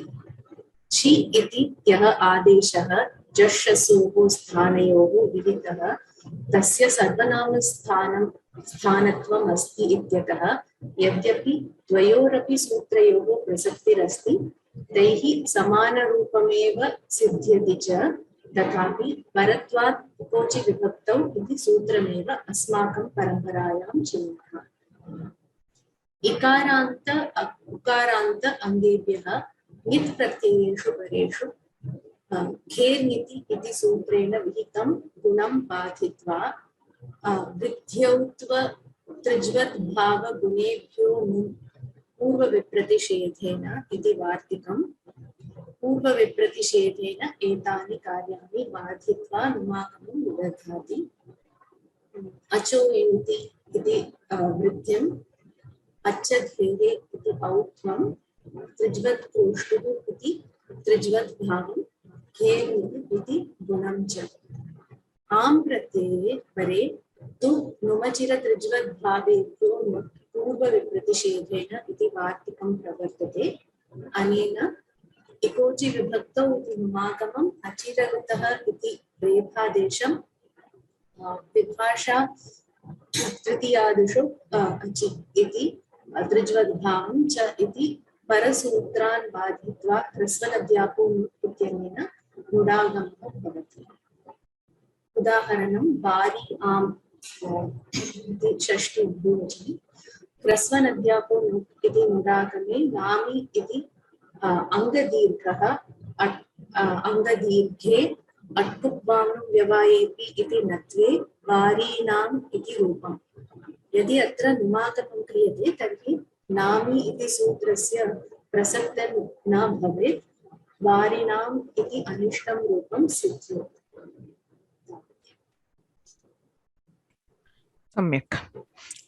तत्र पूर्वविप्रतिषेधः इत्यत्र नुमागमविषये तु वार्तिकद्वयं। तत्र आदौ एका पङ्क्तिः पूर्वविप्रतिषेधः नाम कः इति वक्तुं शक्यते। सामान्यतः विप्रतिषेधः इत्युक्ते तुल्यबलविरोधः। सामान्यतः शास्त्रे विप्रतिषेधे परं कार्यं परकार्यस्य बलवत्वं स्वीक्रियते, अतः परं कार्यम् एव भवति। किन्तु क्वचित् पूर्वसूत्रस्य प्रवृत्तिः इष्यते प्रयोगानुसारेण। तत्र पूर्वविप्रतिषेधः इति व्यवस्था कल्पिता अस्ति।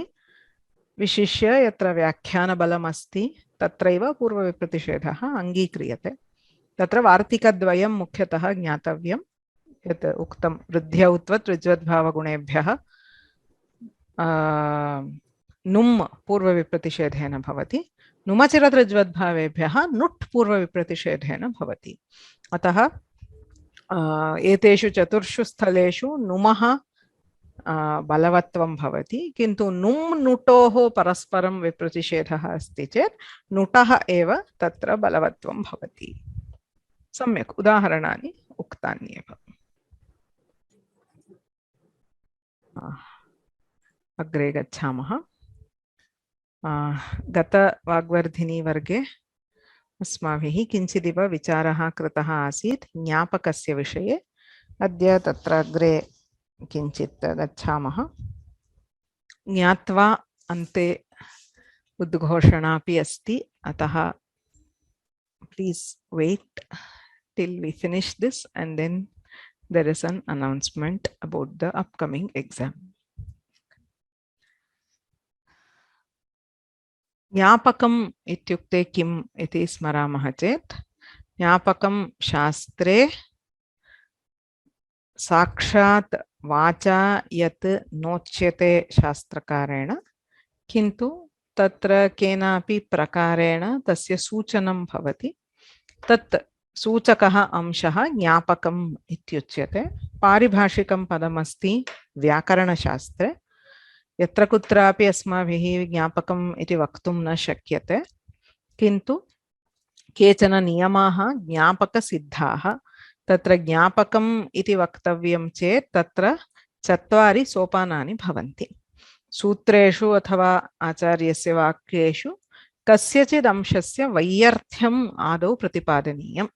So that redundancy or inconsistency is at the root of a ज्ञापक.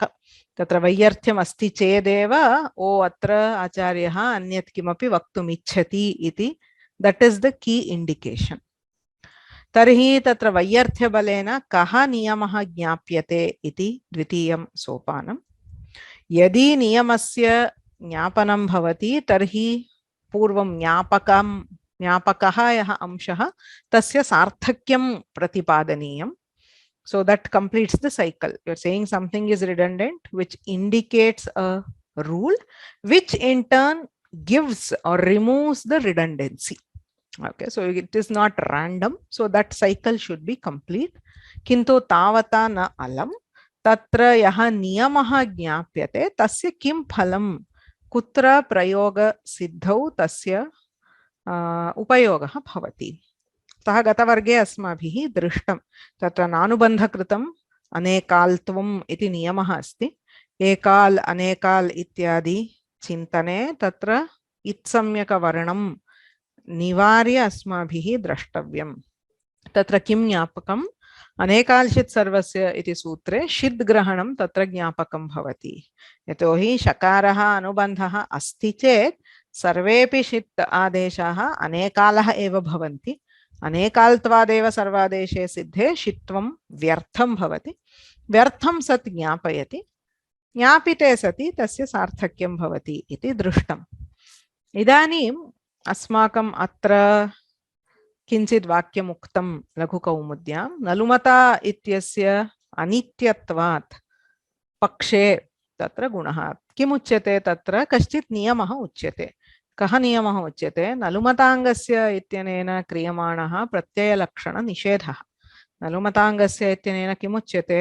लुमता शब्देन लुप्ते तन्निमित्तम् अङ्गकार्यं न स्यात्. लुप्तं प्रत्ययम् आश्रित्य अङ्गकार्यं न करणीयम् इति प्रत्ययलक्षणस्य निषेधः उच्यते. सः निषेधः अनित्यः इति अनेन नियमे कश्चित् किञ्चित् वाक्यमस्ति. प्रत्ययलक्षणस्य निषेधः अनित्यः. अनित्यः इत्युक्ते किं? क्वचित् लुमता लुप्ते अपि प्रत्ययलक्षणेन लुप्तं प्रत्ययम् आश्रित्य अङ्गकार्यं क्रियते. So based, since it is not compulsory everywhere, so there are some cases where it does not operate, and using that cases where it does not operate, we can do karyas, anga karyas based on the deleted pratyay. Ayam niyamah. Kintu evameva kaschit niyamah katham uchyate? Tatra kim pramanam iti chet? Tatra ikochi vibhaktau iti sutre achi iti jnapakam ityuchyate. इकोचि विभक्तौ इति सूत्रम् अस्माभिः दृष्टं. तत्र अचि इति ग्रहणं ज्ञापकं. कस्य ज्ञापकम्? अस्य नियमस्य प्रत्ययलक्षणनिषेधः अनित्यः इति नियमस्य ज्ञापकं. कथं ज्ञापकम् इति चेत् किं किं करणीयं?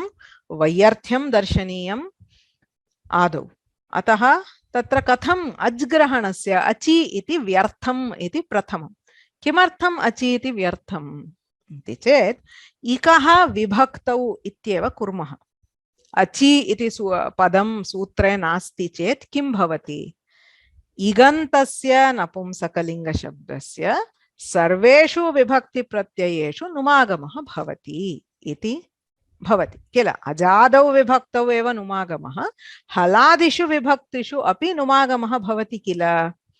कथं व्यर्थम् इति चेत् हलादिषु विभक्तिषु नुमागमः भवतु। हलादि विभक्तिः इत्युक्ते किम्? इदानीं वारिभ्याम् इत्यस्ति, तत्रापि नुमागमः भवति किल। अचि इत्येतत् निवारयामः चेत् वारिभ्याम् इत्यत्रापि नुमागमः भवति इति चेत् भवतु। वारिन्भ्याम् इति भवति। तदनन्तरं किमस्ति? नलोपः प्रातिपदिकान्तस्य इति सूत्रमस्ति। प्रातिपदिकसंज्ञकं यत् पदं, यत्र यत्र हलादि प्रत्ययः अस्ति तत्र स्वादिश्वसर्वनामस्थाने इत्यनेन पदसंज्ञा भवति अङ्गस्य।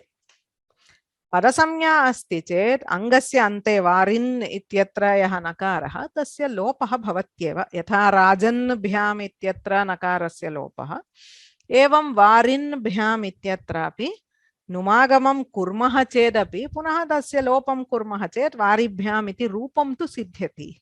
We don't have a problem in deriving the desired forms. इकोचि विभक्तौ इत्यत्र पाणिनिः अचि इति न कथयति चेदपि इको विभक्तौ इत्येव उक्तेपि वारिशब्दस्य सर्वाणि रूपाणि सिद्ध्यन्ति, तत्र क्लेशः नास्ति। Wherever you want नुमागम, अजादि प्रत्ययेषु नकारस्य श्रवणं भवति, हलादि प्रत्ययेषु नुमागमः क्रियते किन्तु लुप्यते। You don't have to make any additional effort. नलोपः प्रातिपदिकान्तस्य इति सूत्रम् अस्त्येव। राजभ्यां कर्मभ्याम् इत्यादि सिद्ध्यर्थं तत्सूत्रं तु अस्ति। तस्य साहाय्येन नकारस्य लोपं कृत्वा वयम् इष्टं रूपं साधयामः। सर्वेषु विभक्तिषु नुमागमः भवतु, हलादिषु विभक्तिषु तस्य नकारस्य लोपः भवति, अजादिषु विभक्तिषु नकारस्य श्रवणं भवति। सु अम् एतयोः तु लुकालुप्तत्वात् स्वमोर्नपुंसकात् इत्यनेन लोपः भवति, अतः नुमः प्राप्तिः तत्र नास्ति। So basically the achi part of ikochi vibhaktau is redundant. It is not strictly required. True that the nakara is heard only in ajadi vibhakti, but he doesn't need to say achi. Iko vibhaktau ityeva ukte रूपाणि सिद्ध्यन्ति, तर्हि अचि इति ग्रहणं व्यर्थम्। व्यर्थं सत् ज्ञापयति। अस्य वैयर्थ्येन किं ज्ञाप्यते?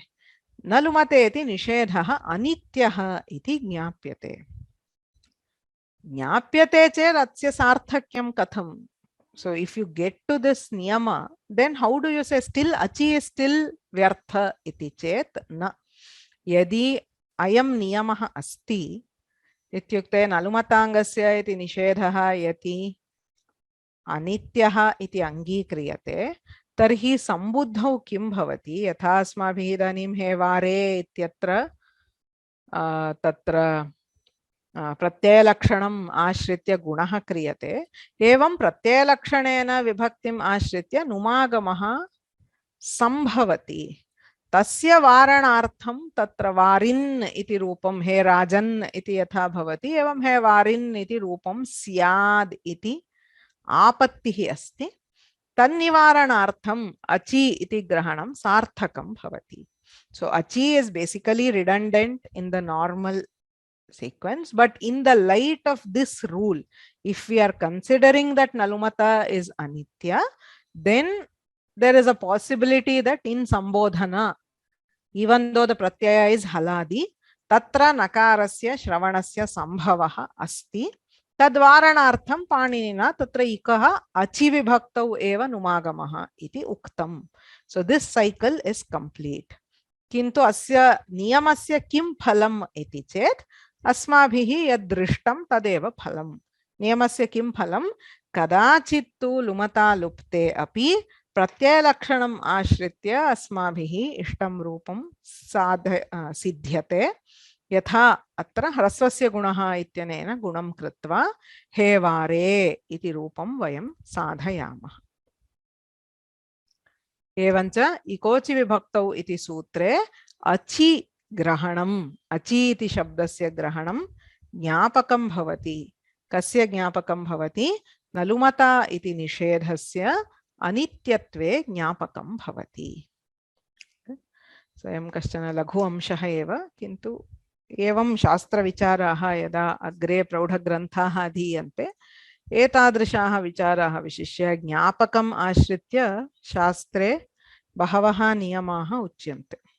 अतः तेषां ज्ञानार्थं किञ्चित् अत्र this is not a very complicated matter, it's one of the simpler examples. Okay. So, but in Kati Shabda, we did not consider the Anityatva. Yes, that is exactly the point of saying Anitya. You don't apply it everywhere indiscriminately. When I say Va, it means you can apply it in all possible cases. When he says, the Shastra says Anitya, it does not mean that you can apply it everywhere. There has to be something which is which is which is justifying the anityatva, right? In Hevare, there is a prayoga which justifies that we have to derive it somehow, and therefore we are resorting to anitya.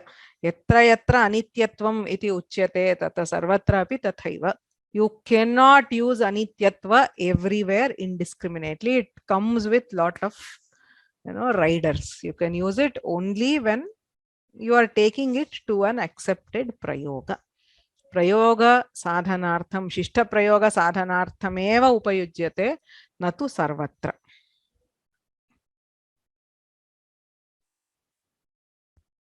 Astu. Atra adyatana vargaha samaptaha. Anena asmabhihi dvitiyaha khandaha api samaptaha. So we have completed 6 chapters dealing with Ajanta, Pullinga, Strilinga and Napumsakalinga Shabdas. So we have, as announced earlier, there is an exam on the first 6 chapters. Okay. So it just covers all the Ajanta Shabdas. Since we have repeatedly used the sutras of Pullinga even in Strilinga and Napumsakalinga, even in this term we started with Pullinga, Strilinga and Napumsakalinga. So it shouldn't be much of a problem. Purvapi uktam asti api cha ajanta shabdanam purnam chitram manasi asti chedeva agre vayam halanta shabdanam tu prakriya kinchit bhinna tatra bhinnani sutranyeva bhavanti atah ayam ekah khandah. Right, we will complete this here. So for the next term we will not be taking chapters 1 to 6, right? So we will complete ajantas, assume that you have learnt it, and then move on to halantas. Tatra vastutaha asmin saptahe eva, it should have been this week or next, but because there was an unexpected break, the exam will be July 8th to 11th. So there is like 3 days we will have the window for multiple choice questions. Similar to last time, we will have 70 marks for the multiple choice section. And instead of the written exam, we have an oral exam this time. The oral exam will be for 30 marks.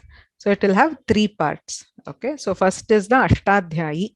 Prathamadhyayasya Prathamapadaha, Saptamadhyayasya Prathamapadaha. You can either memorize or Parayanam api kartum shakyate, because there are many senior citizens who find it difficult to memorize. You have the option of reading it. Yani sutrani prichyante tani pathitum parayanam kartum api shakyante. So you will be assessed based on how fluently you read and how correctly you read. Kanthapathaha kritaha chet tadapi vaktum shakyate, tatra dasha ankaha bhavanti. I strongly recommend Kantapatha of this section of the Ashtadhyayi. Prarambhadapi maya uchyamanam asti tattu bhavatameva upayogaya bhavati. Yatha vayam prakriyam idanimeva anubhutam syat tatra kramashah yada sutrani jnayante tada arthaha api saralataya eva jnayate. Purvatana sutram kramashah pashyamah chet. यथा केनचित् पृष्टं तत्र अस्थिदधिसक्त्यक्ष्णाम् अनङ् उदात्तः इत्युक्ते कुत्र भवति इति नैव ज्ञायते, किन्तु क्रमशः ज्ञानीमः चेत् तृतीयादिषु भाषितपुंस्कम् इत्युक्ते तृतीयादिषु एव भवति इति झटिति ज्ञायते। अतः तदर्थम् अष्टाध्याय्याः सूत्रक्रमज्ञानं बहु मुख्यं भवति। शक्यते चेत् कृपया इतोपि सप्ताहद्वयम् अस्ति, कण्ठस्थीकरणार्थं प्रयत्नं कुर्वन्तु। यदि न शक्यते तर्हि चिन्ता नास्ति, तत्र पारायणं कर्तुं शक्यते। एकः प्रश्नः अष्टाध्यायी, द्वितीयं तु प्रक्रियाकथनं भवति, येन क्रमेण अस्माभिः अभ्यस्यमानम् अस्ति। कस्यचित् शब्दस्य क्रियते, okay, don't worry, we won't ask like very complicated or very difficult ones, किन्तु प्रक्रियाकथनं सम्यक् यथा करणीयं तथा अभ्यासः। तत्र शब्दद्वयस्य प्रक्रिया पृच्छ्यते, तत्र 10 अङ्काः। अन्तिमं तु लघुसिद्धान्तकौमुदी, कश्चित् अंशः तत्र प्रदर्श्यते। So we will share the screen and show some part of the Laghu Kaumudi. You have to read it and then explain whatever the judge or the teacher asks. You will have to explain. Yatha idanim tatra किमस्ति लघुसिद्धान्तकौमुद्यां कश्चित् किञ्चित् वाक्यं भवति, तत्र नलुमता इत्यस्य अनित्यत्वात् पक्षे गुणः इति वाक्यमस्ति चेत् तस्य वाक्यस्य कः अर्थः इति पृच्छ्यते चेत् तस्य विवरणं दातव्यम्, अथवा सूत्रार्थः विव्रियताम् इति उच्यते चेत् तत्र यदस्ति पठिते अंशे किञ्चित् वाक्यं वाक्यद्वयं वा विवरणीयं भवति, प्रिफरेबली संस्कृतेन। यदि न शक्यते तर्हि भाषान्तरमपि उपयोक्तुं शक्यते। इयं परीक्षा तत्र 14th 15th is the planned date, but again I will have to look at this depending on the number of people who are there and the number of judges that we have. तत्र तु अहम् इति न, अन्ये ये सन्ति विद्वांसः ते आगमिष्यन्ति, अतः तदाधारेण अग्रे वदामि. So the MCQ section you will have from 8th till 11th. Okay, so including the Friday and Monday. So whatever the weekend in any time zone, hopefully you should be able to complete it. So please note, only those who attempt the multiple choice will be allowed for the oral exam. If you don't do the multiple choice, because the oral exam we have to bring in external judges, there's a lot of time and effort involved. So only those, if you write the MCQ, then only you will be accepted for the oral exam. Tadvishaye itopi vivaranam aham agre dasyami, because it depends purely on how many people are writing and how many slots we need. So tentatively 14th and 15th, that is Thursday and Friday in the same Vagvardhini time we may have it, but depending again on the number. Okay. So kim asti iti tu jnatam asti, ataha siddhatam kurvantu. Please be ready for the oral exam anytime after the 12th. Okay, it may be 13th or 14th if there are many people and I have to split. So by the time you write the MCQs, please also be ready for the oral exam.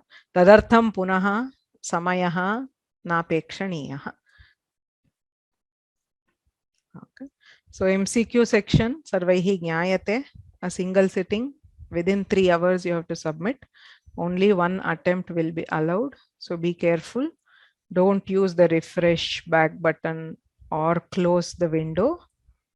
Use a computer preferably instead of mobile, and make sure there is enough charge. These are all the general directions. So after the exam, we will resume with the next term 3 from 22nd of July. So tadarabhya agre halanta shabdanam arambha bhavishyati.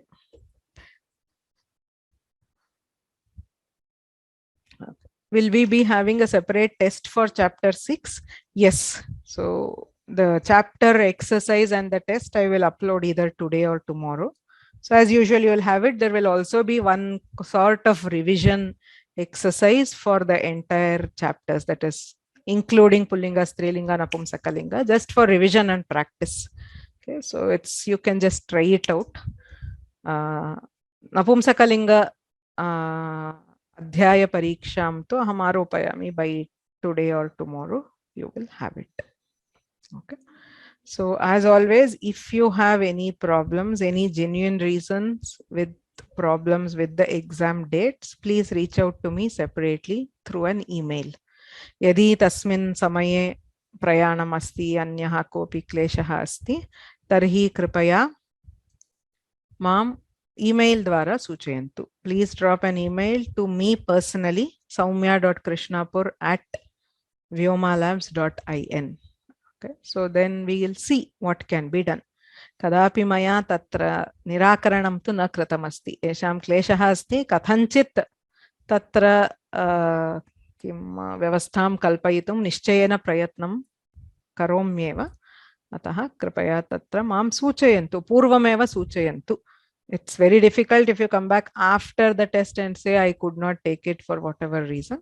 So please inform beforehand so that we can make the plans. अभ्यासस्य उत्तराणि न आरोपितानि इति आरोपणं करिष्यामः. We will upload whatever pending uploads.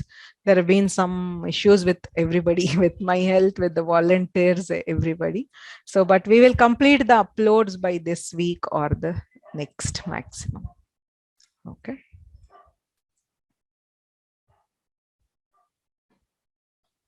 For oral, is there any time limit?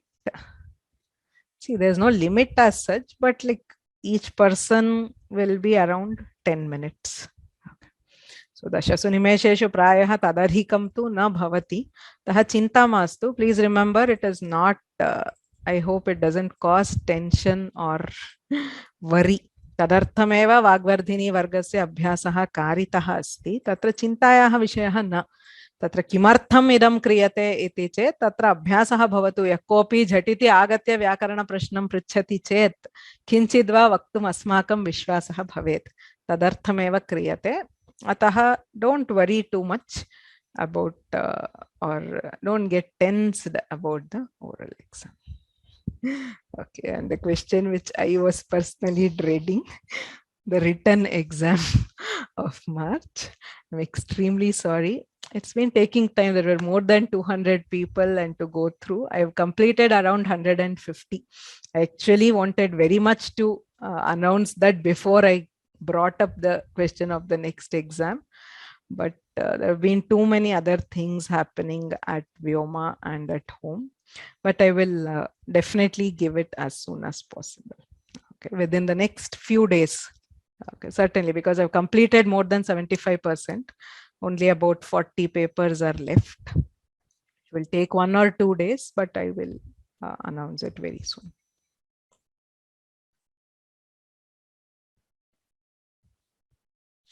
Astu, tarhi agre milamaha. Kepi prashnaha santi chet. If you have doubts at any point, please feel free to reach out to me, either mail or WhatsApp or Telegram or whatever. I'll be happy to resolve them. Ayameva antimaha live vargaha parikshataha purvam. Kintu kleshah asti chet athava yatra kutrapi sandehaha asti chet prashtum arhanti. येनाक्षर समाम्नायम् अधिगम्य महेश्वरात् कृत्स्नं व्याकरणं प्रोक्तं तस्मै पाणिनये नमः. वाक्यकारं वररुचिं भाष्यकारं पतञ्जलिं पाणिनिं सूत्रकारं च प्रणतोऽस्मि मुनित्रयं. नत्वा सरस्वतीं देवीं शुद्धां गुण्यां करोम्यहं. पाणिनीयप्रवेशाय लघुसिद्धान्तकौमुदीं